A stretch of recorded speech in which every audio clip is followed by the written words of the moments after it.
L'avion An-50 a fait l'objet d'un grand intérêt dans l'actualité récente. Depuis 1983, des rapports occidentaux indiquent que l'Union soviétique a mis au point un avion radar équipé d'un puissant système aéroporté de détection précoce et de contrôle, AEWC, qui fait pendant au système AWACS de l'OTAN. Cet avion est capable de détecter, d'identifier et de suivre des cibles aériennes, terrestres et navales. Il est capable de diriger indépendamment les avions de chasse et l'aviation de première ligne vers les cibles hostiles détectées, en plus de transmettre toutes les informations recueillies au centre de commandement. La portée de détection d'un système radar au sol est limitée à 200 ou 300 km, en fonction du terrain. Néanmoins, un avion AEWC opérant en altitude peut pratiquement tout observer, ce qui lui confère un avantage substantiel en termes de temps. Cette capacité permet au commandant de prendre des décisions rapidement. Un An-50 soviétique a été filmé par un avion de patrouille Lockheed P-3B Orion de l'armée de l'air norvégienne au-dessus des eaux neutres de la mer de Barents le 4 décembre 1987, ce qui constitue la première confirmation documentée de ces allégations. Il semble que le personnel des avions radars soviétiques ait reçu l'ordre de ne pas échapper aux avions de l'OTAN. Bien qu'il soit plus rapide que le turbopropulseur Orion et capable de s'échapper facilement, l'An-50 à réaction ne l'a pas fait. C'est ainsi que le monde occidental a eu un premier aperçu des AWACS soviétiques. À cette époque, ces avions spéciaux, construits sur la plateforme de l'avion de transport militaire Il-76, avaient subi de nombreux essais en Union soviétique et étaient produits en série. Le bureau d'études Beriev de Taganrog était responsable du développement de l'An-50. Initialement, en 1984, l'association de production aéronautique Chkalov Tashkent, qui était responsable de la production de l'IL-76, avait l'intention de produire en série des avions AEWC An-50.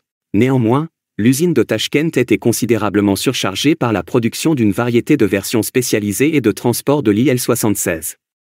En conséquence, un accord de coopération a été conclu avec l'usine de construction de machines Dimitrov Taganrog, qui était déjà engagée dans la production d'avions anti-sous-marins Tu-142.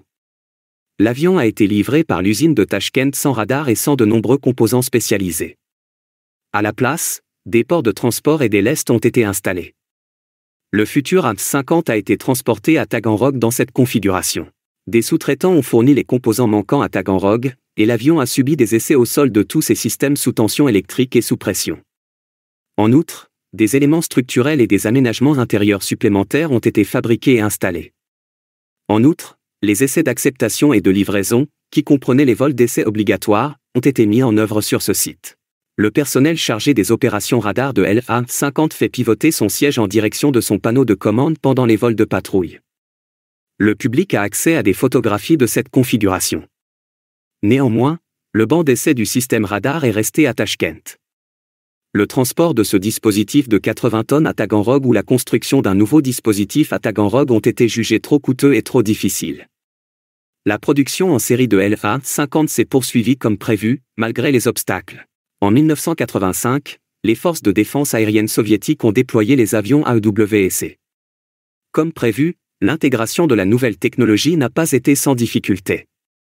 Comme prévu, l'intégration de la nouvelle technologie ne s'est pas faite sans difficulté. Outre les problèmes de fiabilité, l'avion présentait des lacunes au niveau des équipements de bord, en particulier des toilettes, en raison de la taille de l'équipage, 15 personnes. Les équipages de vol et de radar, 5 pilotes et 10 opérateurs radar, ont également été affectés par les effets négatifs des radiations micro-ondes, une accumulation imprévue d'électricité statique, qui pouvait provoquer un choc soudain, et le bruit des équipements en fonctionnement dans le compartiment radar.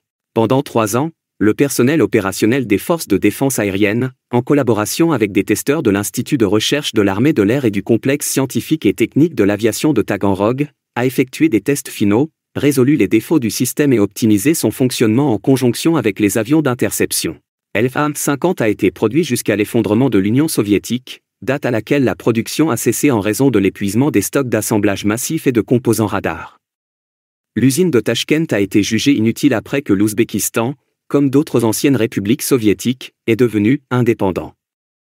À la fin des années 1980, des problèmes de production s'étaient déjà posés en raison de pénuries d'approvisionnement en provenance d'autres pays et de difficultés à obtenir le paiement des avions terminés. L'effondrement de l'URSS a entraîné une catastrophe pour la nation et son armée, mettant fin à la production de l'An-50. La coopération à grande échelle entre Tashkent et Taganrog pour la production de l'An-50 n'a jamais été complètement établie. Au total, 31 avions AN-50 ont été construits, mais moins d'un tiers d'entre eux ont survécu jusqu'à aujourd'hui.